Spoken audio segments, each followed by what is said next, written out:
ہمارے مسلمان کے پاس پرائیویٹ کمپنی ہے، ایلن مسک کو ایک حصے میں رکھ سکتے، جیف بیزوس کو دوسرے حصے میں. اور میں خود جانتا ہوں، ہوا میں نہیں بات کر رہا ہوں، مل چکا ہوں ان سے. آج ہم دیکھتے ہیں ہماری حالات، ہم مسلمان 25% ہے دنیا میں، 2 بلین سے زیادہ، 2 ارب سے زیادہ ہے. دنیا میں کبھی اتنی تعداد میں ہم تھے ہی نہیں، اتنا بڑا پرسنٹیج کبھی تھا ہی نہیں. لیکن ہم ساری دنیا میں پیٹے جا رہے ہیں. فٹ بال کی طرح لوگ ہمیں لات مارتے، ہماری کوئی قدر نہیں کرتا. اللہ کے رسول کی حدیث ہے اور وہ فرماتے ایک وقت آئے گا جب لوگ مسلمان پہ ٹوٹ پڑیں گے. تو صحابہ پوچھتے کیا اس وقت ہم اقلیت میں ہوئیں گے، کیا ہم کم ہوئیں گے تعداد میں؟ اللہ کے رسول فرماتے نہیں، ہم تعداد میں بہت ہوئیں گے لیکن جھاگ کی طرح، لائک فراک. جب ہم تاریخ پڑھتے ہیں ہمیں پتہ لگتا ہے کہ 8ویں اور 9ویں صدی میں یورپین کہتے تھے اندھیرے کا دور، ڈارک ایجز. اندھیرا کس کے لیے تھا؟ ان کے لیے. اس دور میں مسلمان نے جو ترقی کی سائنس اور ٹیکنالوجی میں، اگر آپ کو سائنس پہ تحقیق کرنا ہے اس وقت آپ کے لیے لازم تھا کہ آپ عربی زبان پہ مہارت پائے، کیونکہ عربی زبان اس ٹائم عروج پہ تھی. ہم مسلمان عروج پہ تھے. میتھمیٹکس میں کتنے ہم نے انوینشن کیے. ٹریگنومیٹری کے فادر کون ہے؟ مسلمان. کیمسٹری کے فادر کون؟ ویسٹرن ورلڈ کہتے ہیں گیبر. گیبر نے جابر نہیں آیا. جو الکوہل یہ لفظ ہے آیا عربی لفظ الگل سے، ایول اسپرٹ. محمد رازی، علی بن سینا، کئی آپ نام دیکھیں گے. اس ٹائم مسلمان عروج پہ تھے کیونکہ ہم قرآن اور صحیح حدیث کے قریب تھے. آج اللہ نے ہمیں دولت دی ہے. میرے نظریے سے سب سے امیر انسان دنیا میں اکثر مسلمان ہیں. ٹاپ 100 میں سے 95 سے زیادہ مسلمان ہیں. آپ یہ فوربس لسٹ پہ مت جاؤ. یہ فوربس لسٹ میں Elon Musk $220 billion, Jeff Bezos $1 billion, Bill Gates, یہ سب لسٹڈ کمپنی ہے. ہمارے مسلمان کے پاس پرائیویٹ کمپنی ہے، ایلن مسک کو ایک حصے میں رکھ سکتے، جیف بیزوس کو دوسرے حصے میں. اور میں خود جانتا ہوں، ہوا میں نہیں بات کر رہا ہوں، مل چکا ہوں ان سے.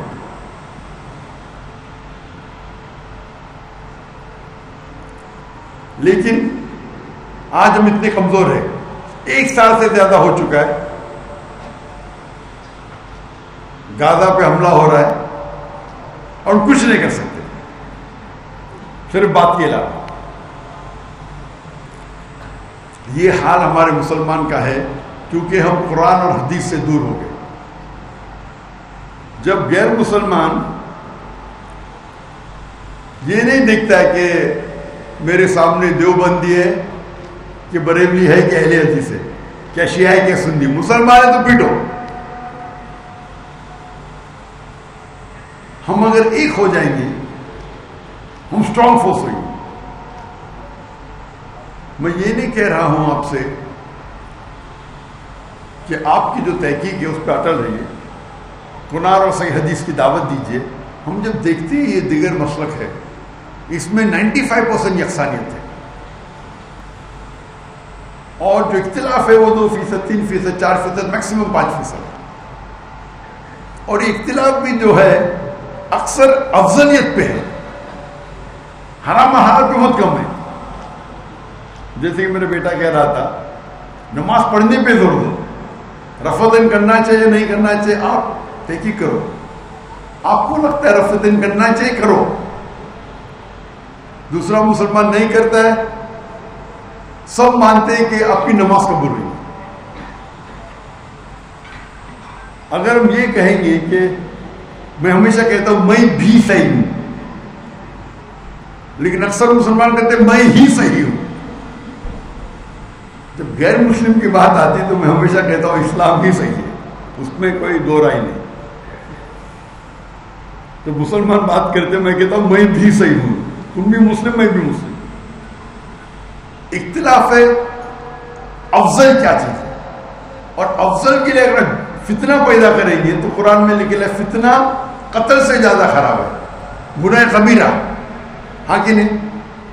تو جو افضلیت پہ میں کبھی بھی نہیں کہتا کمپرومائز کرو. میں تو الحمدللہ آپ اکثر لوگ مجھے جانتے نہیں رہیں گے، جہاں تک کہ دین کا مسئلہ میں کمپرومائز کرتا ہی نہیں، چاہے منسٹر ہو، کوئی بھی ہو، پرائم منسٹر، پریزیڈنٹ، میں دین کے معاملے میں مستقبل بھی کمپرومائز نہیں کروں. وہ میرا عمل ہے. آپ دیکھتے ہیں کہ میں ٹائی شرٹ ٹائی کوٹ پہنتا ہوں، مجھے پسند نہیں. میں پہنتا ہوں کہ غیر مسلمان متاثر ہوتے، اور اسلام میں اس کی اجازت ہے، مستحب نہیں، اجازت ہے. کچھ لوگ سمجھتے ہیں کہ ٹائی صلیب کی نشانی ہے، کدھر بھی بائبل میں نہیں لکھا ہے صلیب پہننا حرام ہے. یہ غلط فہمی میں کچھ مسلمان ہوتے ہیں. میں پہنتا ہوں تو کہ غیر مسلم متاثر ہو، ارے کون ہے جو کر ٹائی پہنا ہے، ٹوپی پہنا ہے، لیکن میرے ٹھکنے کے اوپر ہے میرے ٹاؤن. اس میں اختلاف ہے، کون کہتا ہے مستحب ہے، کوئی کہتا ہے فرض ہے. میں مانتا ہوں امام الذہبی میں کہ یہ گناہ کبیرہ ہے ٹھکنے کے نیچے پیر. میں سمجھتا ہوں، اور میں اتنا شدت پسند ہوں اس میں فنڈامنٹلسٹ ہر اسٹاف کے لیے فرض ہے. اگر آپ میرے ادارے میں نوکری کریں گے، آپ سے لکھ کے لوں گا داڑھی رکھنا کمپلسری، سر ڈھانکنا فرض ہے. میرے ادارے میں ڈریس کوڈ ہے، تھکنے کے اوپر پہننا پڑے گا. آپ اس کو سنت مانو، فرض مانو. 5 ٹائم نماز پڑھنا ہی چاہیے جماعت کے ساتھ مسجد میں. لکھ کے لیتا ہوں، بائی لا الاؤڈ نہیں ہمارے کنٹری میں، پھر بھی لکھ کے لیتا تھا میں، بلیک اینڈ وائٹ. میرا ادارہ، میرے ادارے میں ڈریس کوڈ ٹائی کوڈ نہیں. میں تو کبھی آفس میں آتا ہی نہیں ٹائی کوڈ کے ساتھ، کبھی لیکچر سے آ گیا وہ الگ بات ہے. تو لوگ کو اللہ اور اللہ کے رسول کی طرف دعوت ہے. اور آپ دیکھیں گے کہ اللہ تعالیٰ لوگوں کے دل میں آپ کی محبت ہے. آپ اللہ کے لیے کرو، خلوص اللہ کے لیے، اور آپ دیکھیں گے اللہ سبحانہ و تعالیٰ آپ کے کام میں مقبولیت پیدا کرتا. تو میرا صرف یہی پیغام تھا.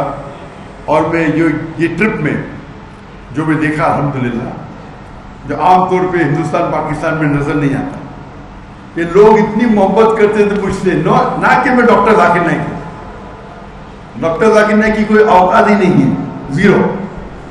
اسلام میں ڈاکٹر ذاکر نائک زیرو. لیکن کیونکہ میں اللہ اور اللہ کے رسول کی بات کرتا ہوں اور حوالے کے ساتھ بات کرتا ہوں، تو یہ بڑپن یہ ہے کہ جو چھوٹی سی اختلاف بھی ہو تھی، جو لوگ نے بڑپن کر کے میرا استقبال کیا، وہ اختلاف کا ذکر نہیں کیا، یہ بڑپن ہے. اور پاکستان ایک واحد ملک ہے جو اسلام کے نام پہ الگ ہوا. اللہ نے یہ آپ کو آنر دیا ہے، عزت دی ہے، لیکن کبھی بھی عزت ہے اس کے ساتھ ذمہ داری لازم. کوئی بھی عزت آپ کو نہیں ملیں گی ذمہ داری بنا. تو اگر اللہ تعالیٰ نے اتنی عزت آپ کو دی، آپ کے ملک کو، ایک واحد ملک کے ساری دنیا میں جو اسلام کے نام پہ الگ ہوا، لوگ آپ کی طرف دیکھ رہے ہیں، یہ کون سا ملک ہے جو اسلام کے لیے الگ ہوا، کیسا برتاؤ کر رہے ہیں. تمہارا فرض ہے کہ ہم دنیا کے لیے ایک مثال بنے قرآن اور صحیح حدیث کی. انشاءاللہ امید ہے کہ اللہ تعالیٰ سے جب ہم قرآن مجید پڑھتے ہیں، جو حالات ہم مسلمان کی دیکھ رہے ہیں، ہم سب جگہ پٹے جا رہے ہیں، لیکن کہتے نا there is a light at the end of the tunnel, روشنی ہے. اللہ تعالیٰ قرآن مجید میں 3 جگہ فرماتے ہیں. سورہ توبہ سورہ نمبر 9 آیت نمبر 33، سورہ فتح سورہ نمبر 48 آیت نمبر 28، اور سورہ صف سورہ نمبر 61 آیت نمبر 9. ومن فرماتے کہ هو الذي ارسل رسوله بالهدى والدين الحق ليظهره على الدين كله، کہ اللہ نے اپنے آخری پیغمبر محمد صلی اللہ علیہ وسلم کو بھیجا دین الحق کے ساتھ، تاکہ وہ سارے دیگر مذاہب پہ غالب ہو، چاہے وہ جوڈائزم ہو، کرسچینزم ہو، ہندوازم ہو، سیکولرزم ہو، ایتھیزم ہو، اسلام سارے پہ غالب ہوگا. 2 جگہ لکھا ہے